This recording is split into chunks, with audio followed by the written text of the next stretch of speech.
Just say hello or yes or something.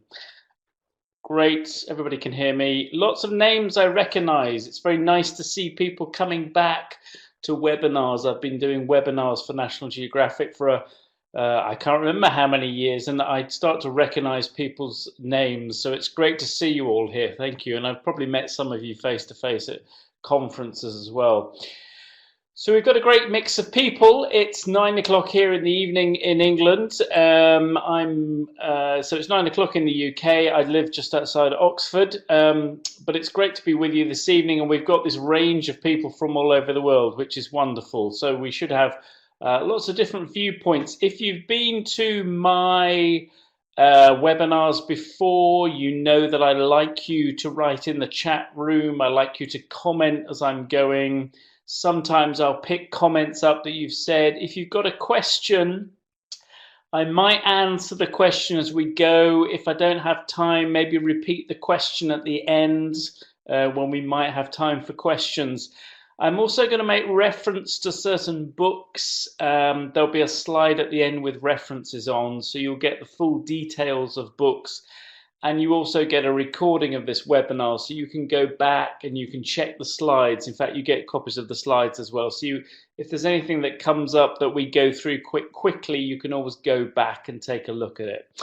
Okay, let's get going. We've nearly got 300 people. We've got 299 people. I just want to see one more person join. Let's see if we can get, oh no, it's gone down again.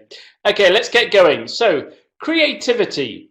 I'm going to define what creativity is. I'm going to give different definitions of creativity. There we go, we've got 300 now. We're going to talk about why it's important in the language classroom and in education in general. And I'm also going to give you a few ideas for activities, things that you can try out. I will make some reference to my course books, but they're only there just to illustrate certain points, okay? Let's get going with my first definition of creativity. We can talk about creativity in terms of big C creativity and little c creative thinking. And this is a definition that you often see maybe in the work of Alan Maley, in the work of Chaz Pouliers. Different people have talked about creativity, and sometimes we talk about this idea of big C creativity. And when we talk about big C creativity, we're talking about creativity as a product in terms of great artists. So creativity in terms of Picasso, in terms of Shakespeare, people who made a big breakthrough, people who produced something that was new, that was original, that society valued. So it's all to do with historical development and historical breakthroughs. Just to see if you're all listening, can you think about your country and in the chat box write the name of one big C creative thinker from your culture? We should get a whole load of names. We've got Goethe, Leonardo, Trump, Chopin, Goethe, who else? Lots of people. Dante Alighieri, James Joyce, Goya. I'm picking some out here. We've got all sorts of things. Shakespeare. I saw Steve Jobs fly by, which is interesting. Umberto Eco, Bill Gates, Picasso, Michelangelo. Lots of names. Some of these people I don't recognize because they're from your region, your country, but you get the idea. It's the big creators. Now, what is the position of those the big C creators in the language classroom? We can bring in examples of their work to the classroom. So students might look at a famous painting and discuss it. People might read a poem. They might read a piece of literature. They maybe listen to a piece of music by the Beatles. Whatever it is, that would be sort of using creativity, famous creativity in the classroom. And typically they're good for getting students interested in the topic of creativity. But little c creativity is actually what we can often call it as creative thinking. And when we talk about 21st century skills, we often talk about the 4 C's. We talk about collaboration, communication, critical thinking and creative thinking. And what we're thinking about here is creativity in terms of solving a problem. It's trying to solve a problem, find a solution to something. And that's kind of what creative thinking is. Little c creativity is about personal breakthroughs. It's those moments when a student tries to write a poem in English, or they write a story, or maybe they do a drawing of some kind, but it's part of the English lesson. Maybe they write lyrics to a song in English. It's about personal breakthrough. And it's different from big C creative thinking because it's not historically important, but it's personally important. And the other key difference is that big C creativity is about product, the end product. With small c creativity, we're interested in process. We're interested in the students experiencing the process of creativity, because that will make language much more memorable, it's more fun, and there's those other reasons why we use creativity. It's very motivating for students. Irma in the chat box has just said, today my class wrote a speech. There's an example of creative thinking, getting your students to write something, give a speech. For them, it's a really big achievement and it's really important. So that's kind of the difference between those two types of what we might call creativity versus creative thinking. And both can be important in the classroom, but a lot of the time it's obviously important. It's important that we focus on the students' creative thinking and getting them thinking, using their own creativity. Now, to illustrate my point, I've got kind of 7 steps I want to talk about. And the first step is to think outside the box. And this is almost a stereotype phrase that we use in English. When we talk about creativity, we want our students to think outside the box.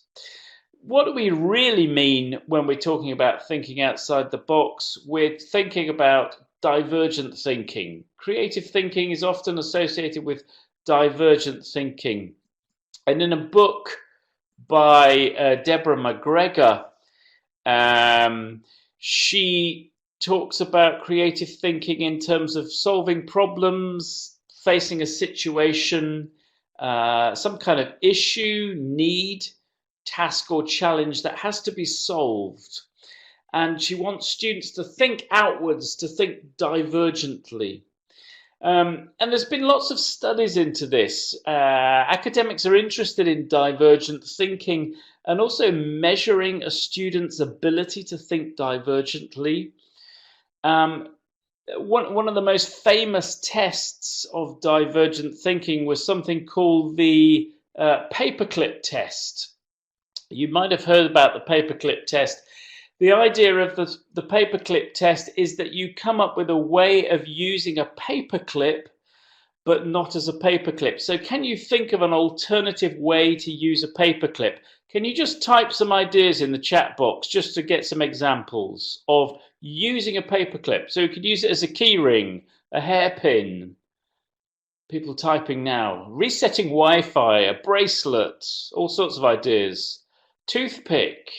A hook, a key, a belt, to put cheese in my mouth, Christina. Interesting, interesting. Opening your iPhone, a zipper. Yeah, I've used a paperclip as a zipper.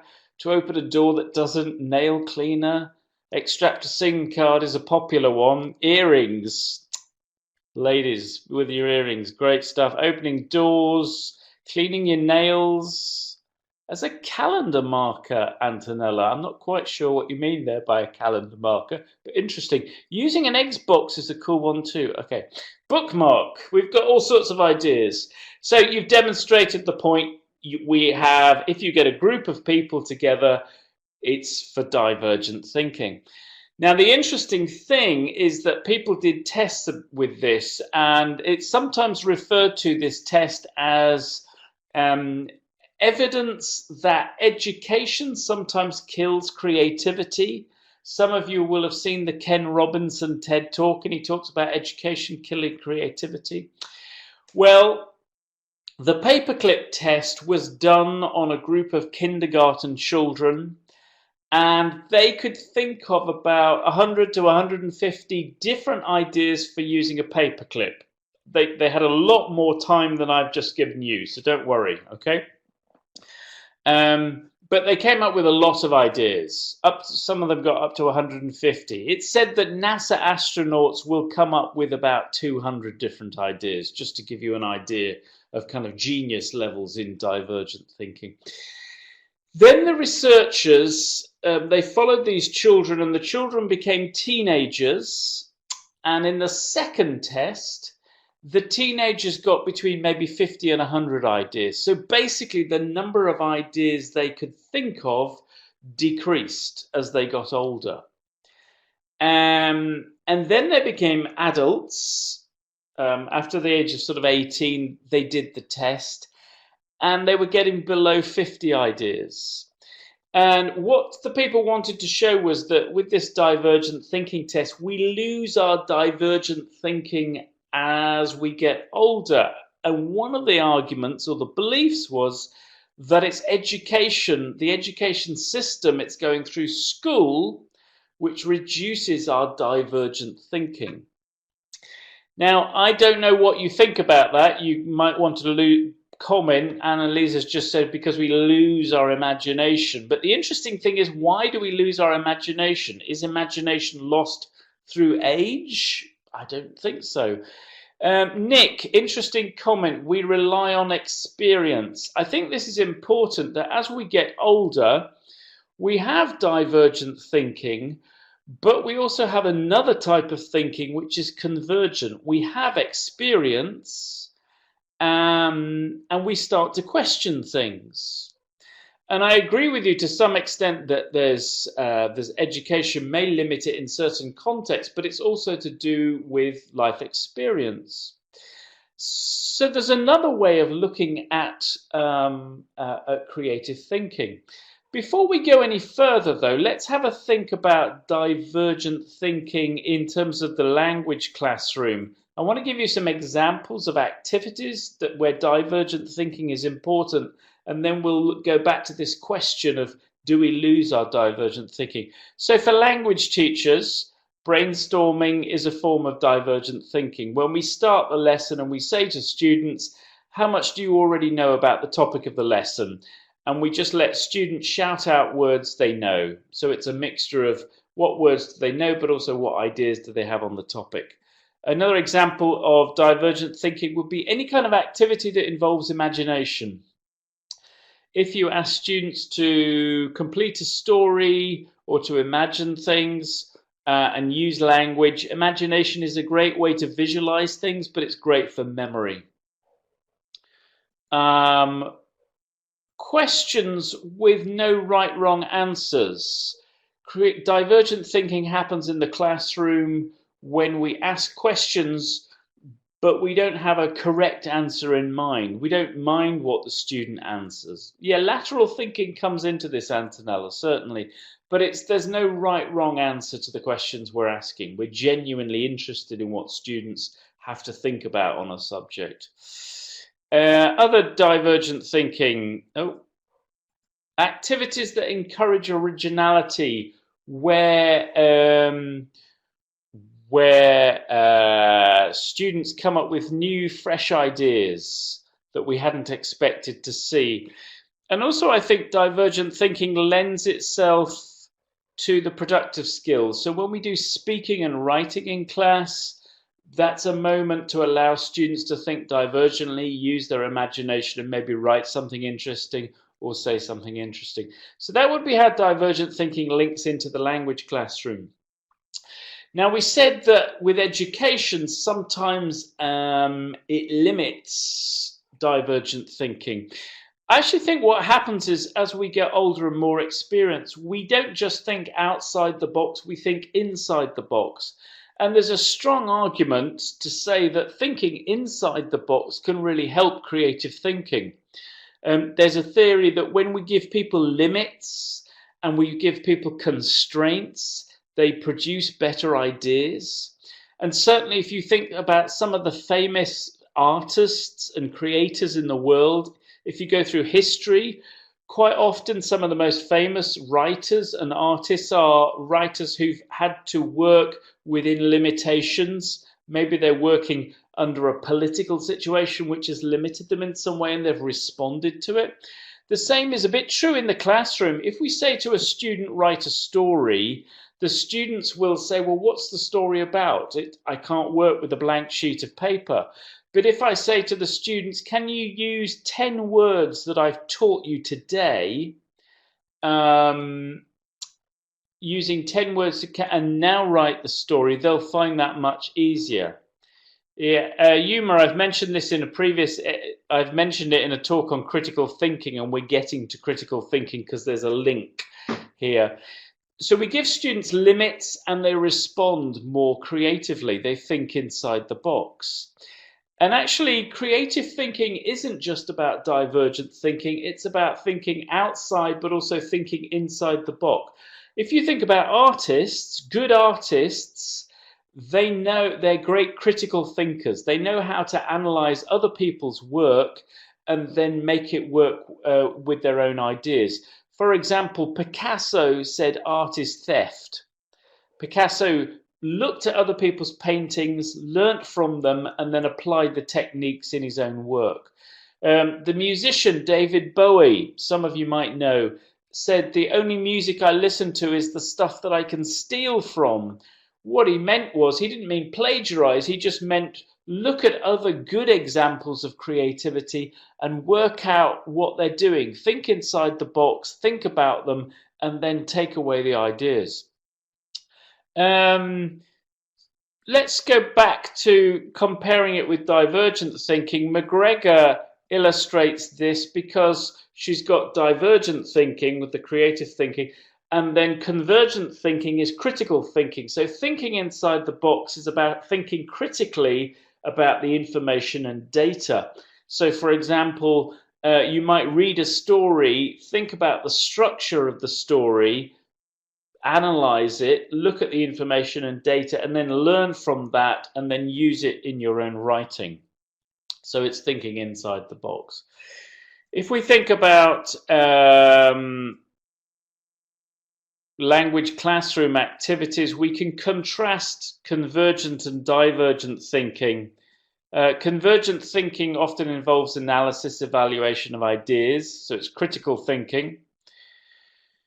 Often activities with limitations, like what I was just talking about, apply limits, put on constraints, and sometimes it will help students who find it hard to think outside the box. Not all students are natural creative thinkers. Convergent thinking are usually activities with correct answers. They're not like divergent thinking activities, which are open-ended. There's usually a correct solution. If you read a text, for example, you're teaching students writing, there's probably a correct way to structure something. Activities that encourage imitation. I talked about artists stealing ideas. Picasso said art is theft. Sometimes if we bring in creative texts, like a piece of writing, we get students to analyze it and then imitate it in some way. So they produce something similar. And they can learn from that experience, and it helps them to be more creative in the long run. And it's linked to receptive skills. Quite often convergent thinking is about reading and listening, maybe watching a video, and so it's tied in with when we're working on listening and reading skills, basically, because we're analyzing the texts that we're either listening or reading, and so we're developing our convergent thinking.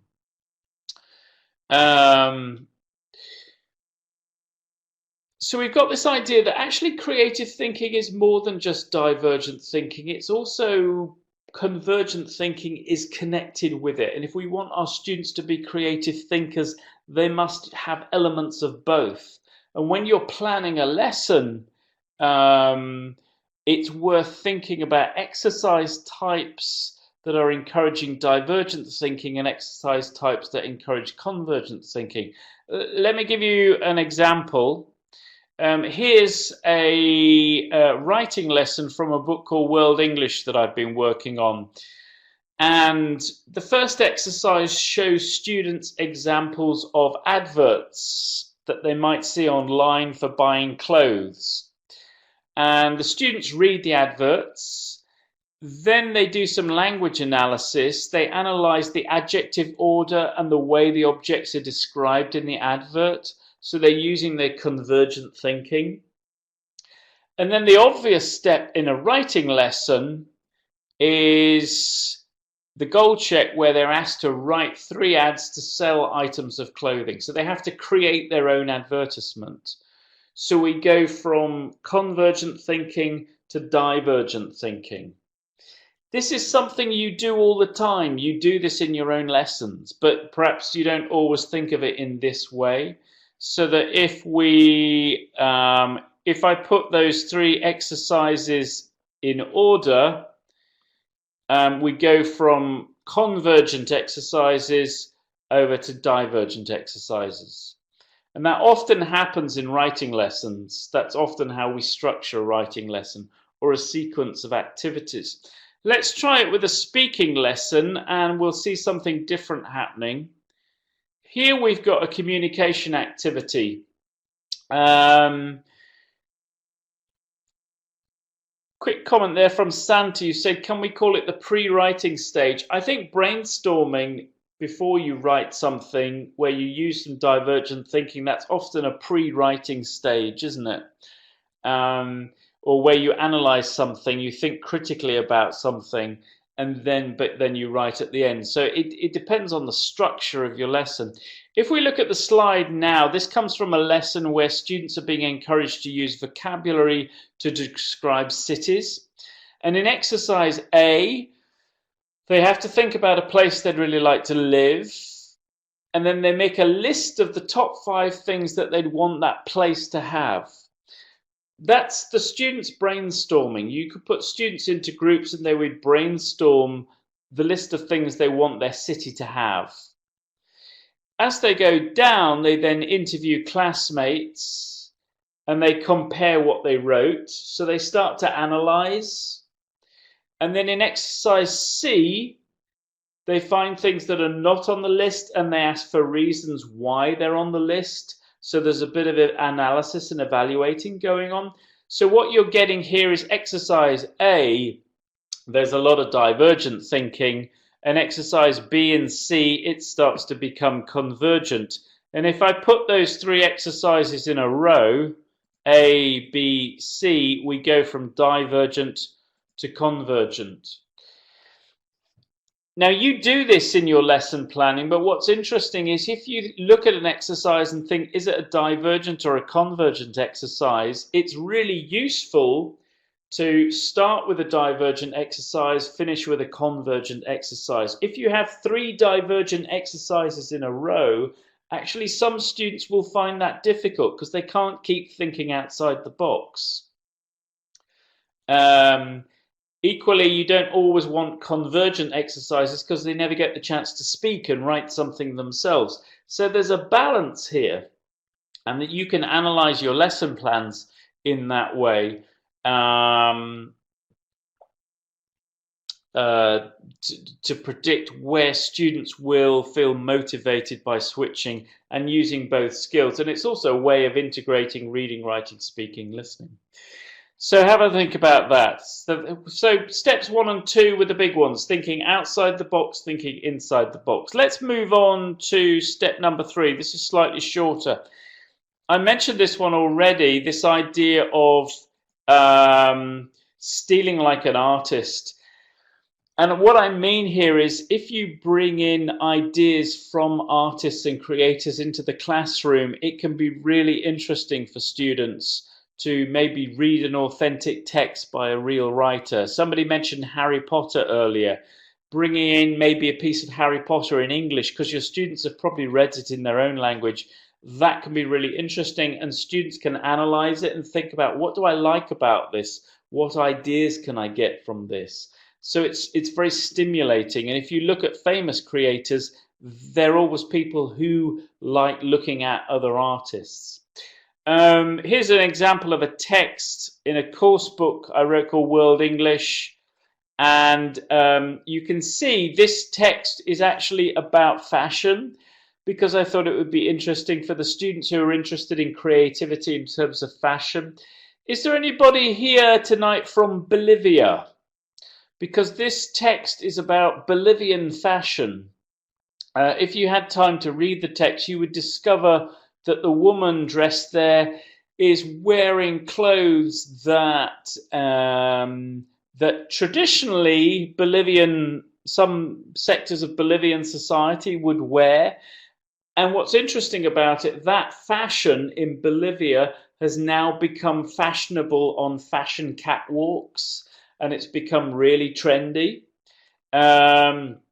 So it's kind of interesting, because the text looks at this idea of taking one type of culture, creativity, and then transferring it and putting it in another setting and reinventing it. And it's all about stealing, so how fashion kind of steals ideas from different cultures and so on.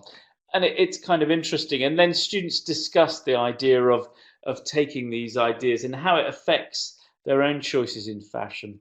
So step 3, steal like an artist. Bring in reading text, bring in listening text that are interesting to students. Let's crack on. Break habitual patterns of thinking.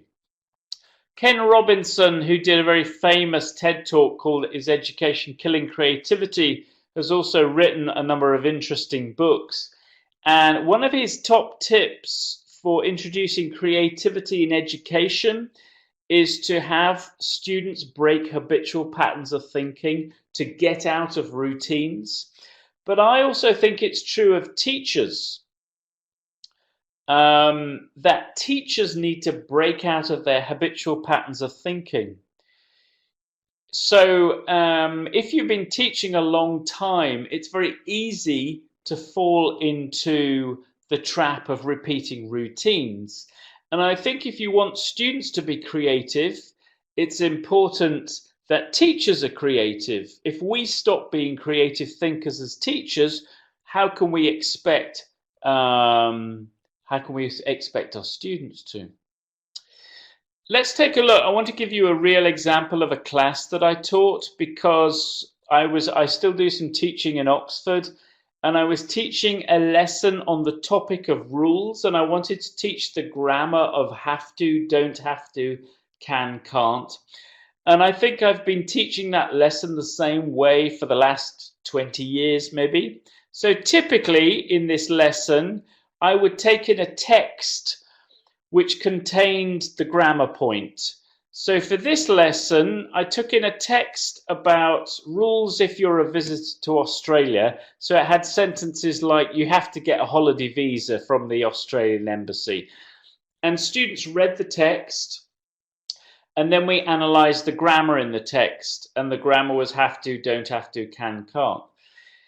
Now, typically as a teacher, I would then say to students, can you write sentences with the grammar in about your own country? And I'm sure you've all done this lesson where at the end of the lesson, they write sentences about rules in their country. So you have to drive on the right, or in England, we have to drive on the left.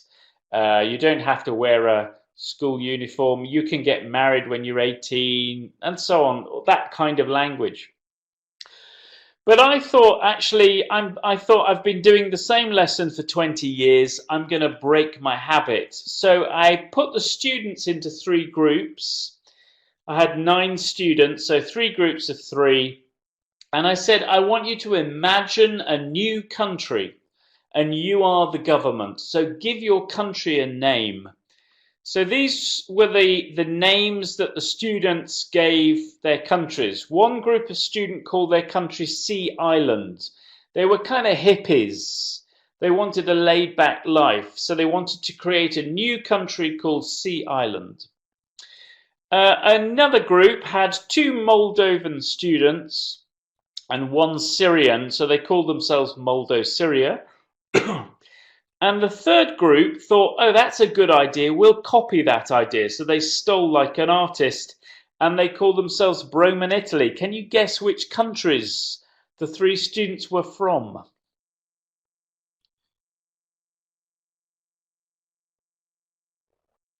They were from Romania. They were from Brazil, Romania, and Italy, actually. So you get the idea. That was how they created their name. Now let's look at the rules in their country. I asked them to write their own rules for the country. In Sea Island, the students wrote, you can swim with the dolphins, you don't have to pay taxes. Sea Island sounds fantastic. I'd love to live there. Sounds great. The students in Moldo, Syria were slightly more kind of right-wing, I think, much stronger government. Somebody asked me what level this class was. It was an A2 group, really. There's a few A1s in there. It was kind of mixed ability, but it was mainly A2. Okay. The students in Moldo, Syria were a bit more kind of right-wing. They said you have to study English. You can't have a car. You have to cycle. They were very serious. I'm not sure about Moldo, Syria. It sounded too serious for me. And the students in Rome in Italy were kind of the most divergent thinkers. And these are the rules in Rome in Italy. In the morning you have to drive on the right, and in the evening you have to drive on the left. So Rome in Italy were slightly more divergent thinkers, I thought. All I wanted to illustrate was that just by changing one idea in the way I'd done something for years and years, I suddenly added more creativity to the classroom. By asking students to imagine something, suddenly creativity was there, and I broke out of my habitual pattern of thinking.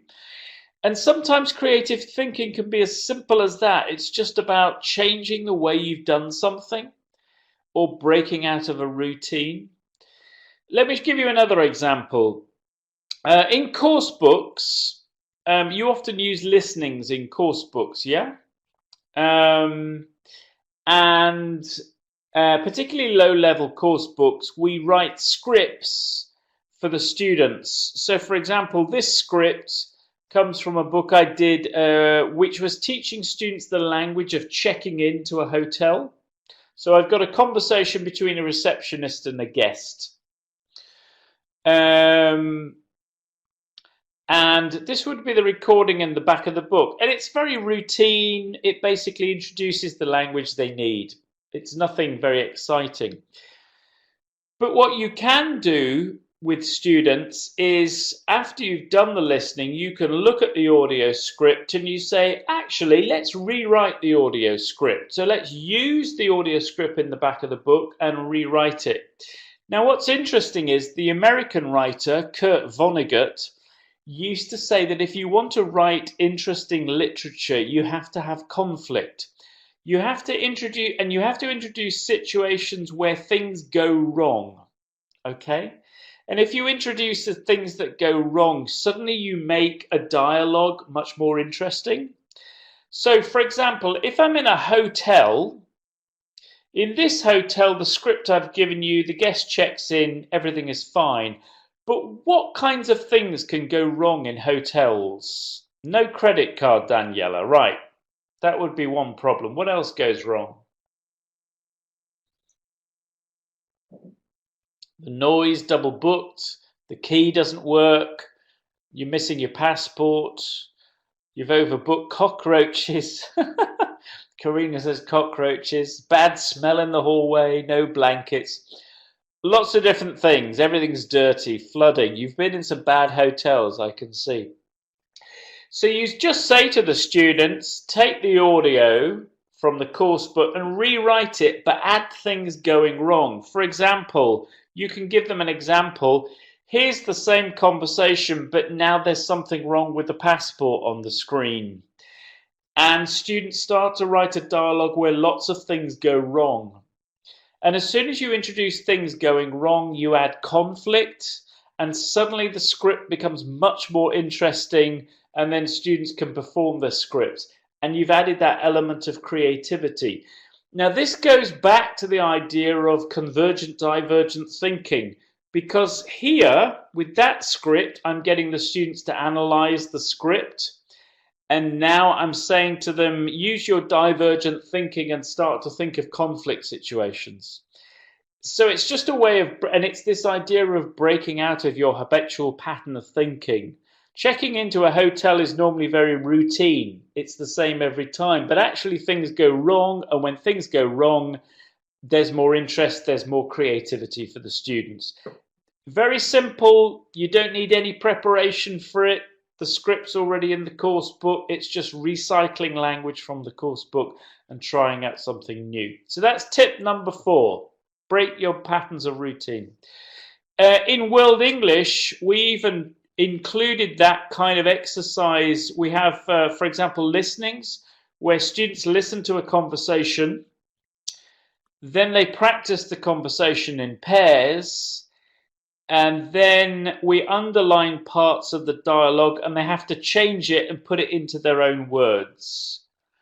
So it's a similar idea basically, but we've turned it into an exercise in the course book. So it's very formulaic, and then students start to change the dialogue and add in ideas. So we've made it into a formal exercise. So it's something you can easily do in your own lessons. Okay. Dermot's mentioned Fawlty Towers. That is the classic example of comedy in the hotel. It's great stuff. Higher order thinking. If you've been to my previous talks, you know that I've talked about Bloom's taxonomy and the idea that we have higher and lower order thinking. Creative thinking is right at the top of Bloom. So we have lower order thinking, remembering, understanding, applying. Higher order thinking, we've got analysis, evaluation, which is the critical thinking. And then we've got create at the top. What's important is if we want students to think critically and creatively, we've got to ask the right kinds of questions. And if you observe lessons, quite often teachers don't ask higher order thinking questions. Now, there was some research done, which was published in a book by E.C. Ragg, called Questioning in Secondary Schools, and they, at the end of the last century, they observed some groups of teachers working with students, and they recorded them and they analyzed the questions they used, and they came up with interesting data. For example, did you know that on average the typical teacher asked 2 questions per minute? 2 questions per minute you ask. That's 400 a day. That's a lot of questions. Okay. If you've been teaching for 20 or 30 years, that's about 70,000 a year, and it's 2 to 4 million in a career. Okay, so loads of questions. But what type of questions are we asking? We're probably asking questions like, did you do your homework? Where's your course book? Do you understand? Thank you, Lauren. Those kinds of questions. They're just lower order thinking questions. When they analyze them, in this research, they discovered that in one study, only 4% of the questions were higher order thinking questions, and in another study, only 8%. Now, I think that's probably changed because this data is 20 years old, but I suspect we've increased it a bit, but I still think teachers are mainly asking lower order thinking questions. They also discovered in the research that there's an important wait time. When we're new, inexperienced teachers, often we ask students questions and we just leave 1 second for them to answer. But actually for lower order thinking questions, we should be leaving at least 3 seconds, maybe 6 seconds. And for higher order thinking questions, we should leave at least 10 seconds so that students have time to think. In fact, I would say for higher order questions, quite often you need to put the students into pairs or groups, get them think about the questions, and then give the answers. They need more time. And sometimes if we don't give them that time, the danger is we think that students don't understand, but it's actually they just haven't had time to prepare the answer. The other thing the study discovered was that on average, a typical student only asks 1 question per lesson. Well, if we want our students to think creatively and to think critically, we need them to ask their own questions. It's really important. So we've got to build in time in the lesson for them to ask questions. So there's two things here that I would say for asking higher order thinking questions. When you're planning questions for your lessons, you need to think more about using the questions on the screen. Questions like what else? How could you make it better? What would happen if? That kind of question. They're open-ended. They don't have wrong, right answers. They're just to generate creative thinking. And the second thing I would say is that we need to, when we're teaching question forms, we need to show students there are two types of questions. There are closed yes-no questions. There are questions that you ask, you only get the answer yes or no, or there's open questions. So when we're teaching the grammar of questions, we should encourage students to ask open questions, because open questions are more likely to lead to higher order thinking. So when you're doing grammar work on questions, use the opportunity to let students write their own questions. In class, allow time for students to ask questions. You'll get much more creative thinking going on. Daniela, you mentioned the why question. Yes, you can have a closed question followed by a why question. I agree. For me, that's a form of open question in a way. And obviously, the why question often leads to good critical thinking or convergent thinking. But so these open questions are so important to encourage creative thinking in the classroom.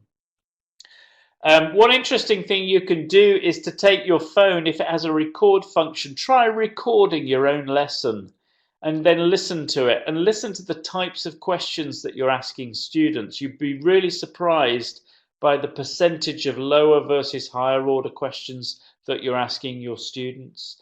And then listen out for the type of questions that students are asking you in the class.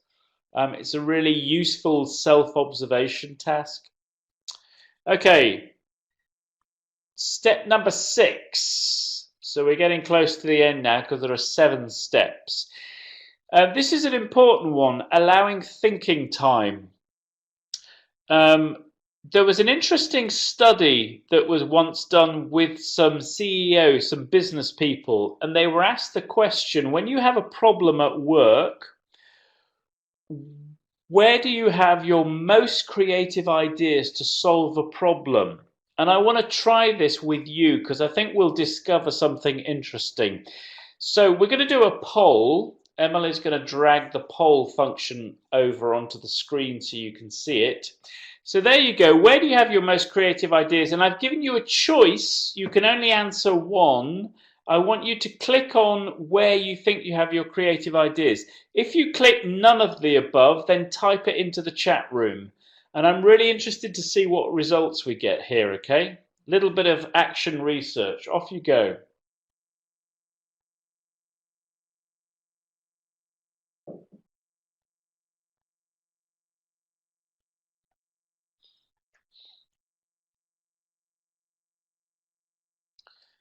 Quite a few people have their creative ideas in bed while doing routine chores. That's interesting. While trying to fall asleep.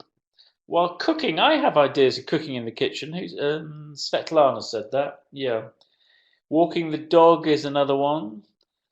Lots of people writing traveling or walking in the countryside on vacation. Okay. So you get the idea. Now, if we look at our results, if we look at the poll, only about 14% of you have said that you have creative ideas at work. The rest of you have said in lots of different situations.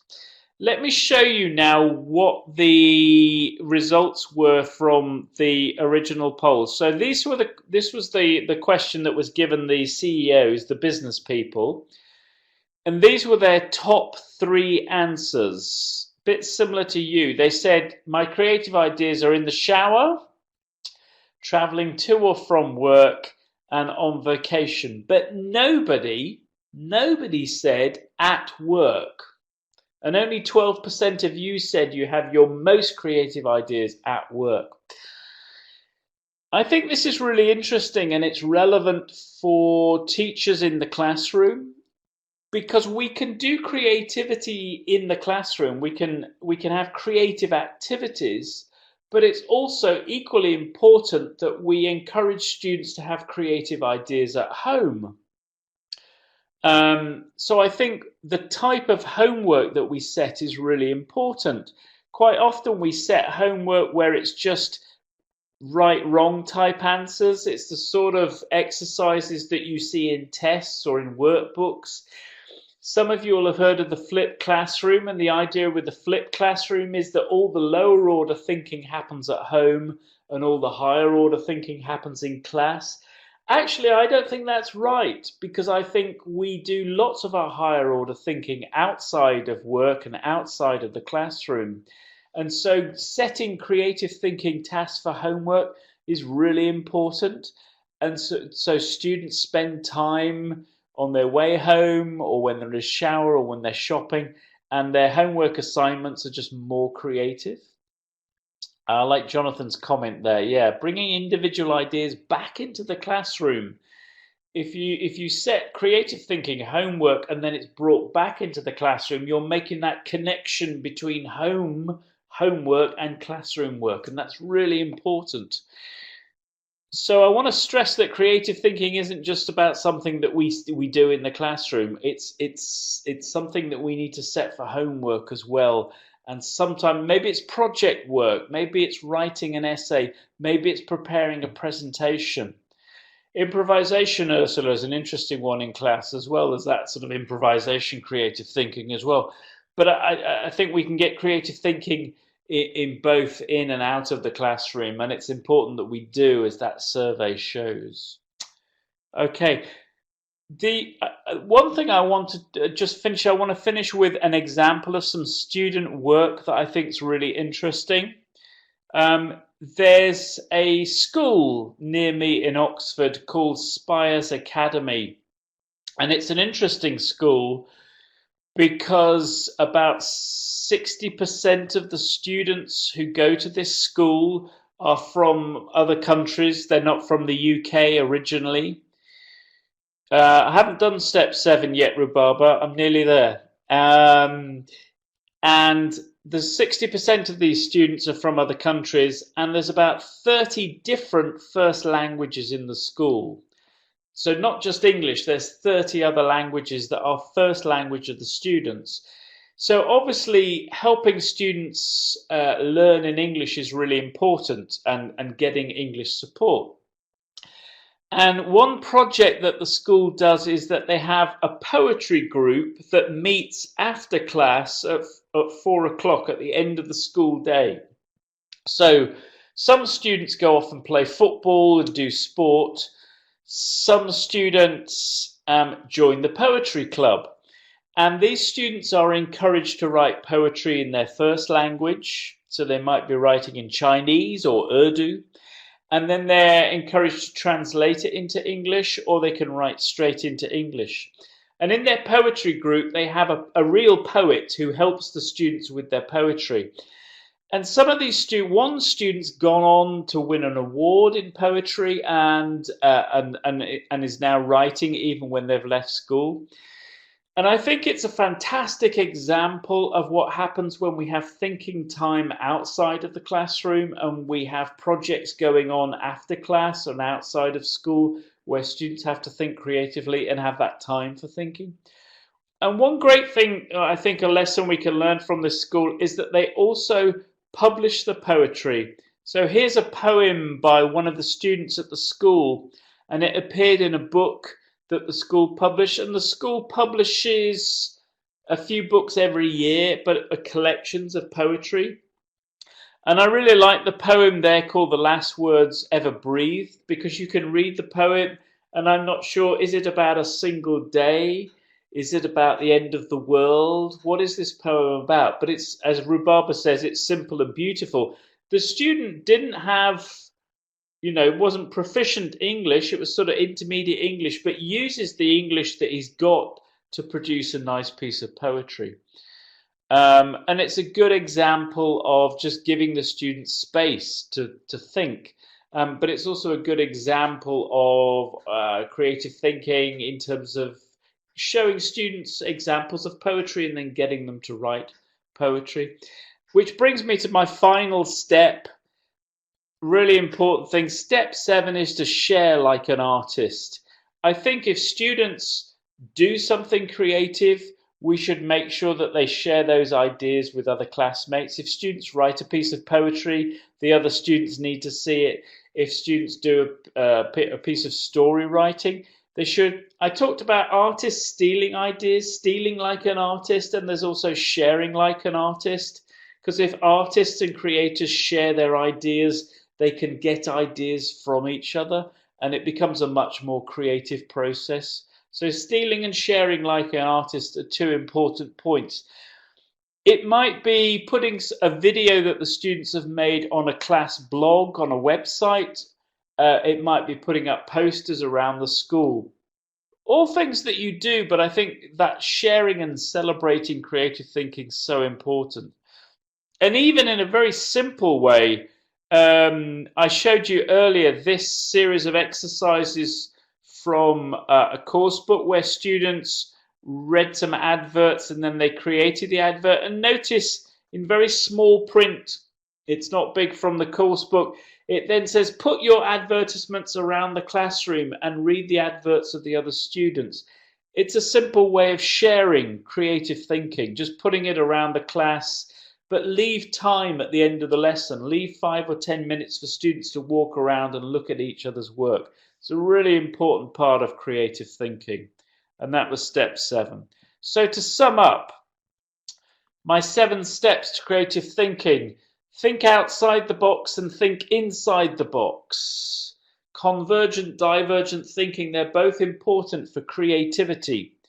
Encourage students to look at other creative work, to read poems, to read text, to read Harry Potter, and then steal ideas.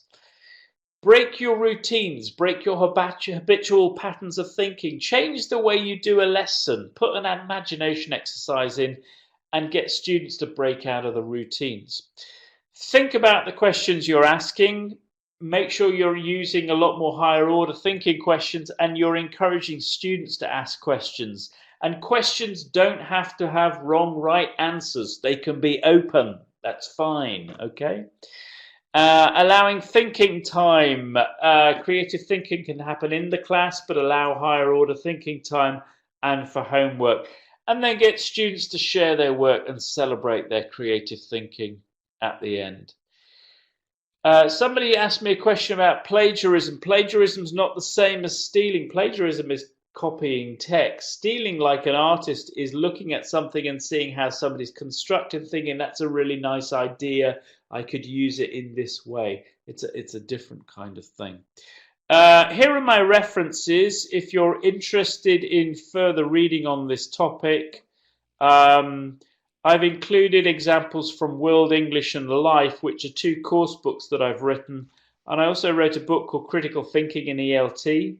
The book by Deborah McGregor called Developing Thinking, Developing Learning has a lot more about creative and critical thinking. Brilliant book. Chas Pugliese wrote a book on being creativity, full of ideas. Being creative, sorry.